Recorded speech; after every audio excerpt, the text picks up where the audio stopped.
আসসালামু আলাইকুম ও ভাই বোনেরা, ফরজ গোসল যে আমরা করি কি হিসাবে করি, কিভাবে করি। ফরজ গোসল যে একটা গুরুত্বপূর্ণ আমল বা বড় আমল, অনেকে জানি না। ফরজ গোসল কেমনে করতে হয়, কি হিসাবে করতে হয়, অনেকে নিয়ম জানি না। ফরজ গোসল না হইলে নামাজ কালাম এবং আপনার শরীরটাই পাক হবে না, বরঞ্চ গুনাহগার হবেন।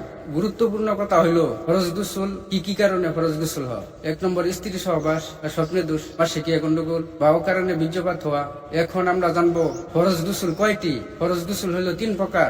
1 নম্বর হইলো কুল্লি করা, 2 নম্বর নাকের নরম জায়গা পানি পৌঁছানো, 3 নম্বর সারা শোল মানে সমস্ত শরীর দৌতা করা। এখন আমি প্র্যাকটিক্যাল দেখামু, আপনারা দেখেন।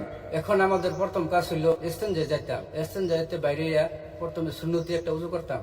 উজু করিয়া 3 বার করিয়া বিসমিল্লাহ কইয়া তারপরে এর যে নাফাকটা লাগিয়ে রয়েছে বিসমিল্লাহ কইয়া 3 বার দিতাম।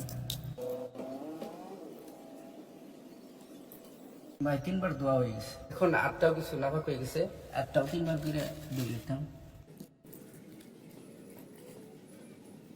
এখন কাজ হইলো গড়গড়ায় 3 বার করে গুলি করতাম। 3 বার করে গুলি করলাম।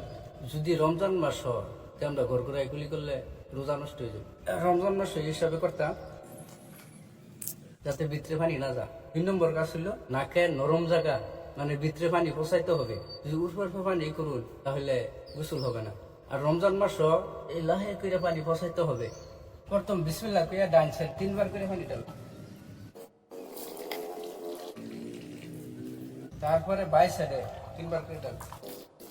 এখন সারা শরীর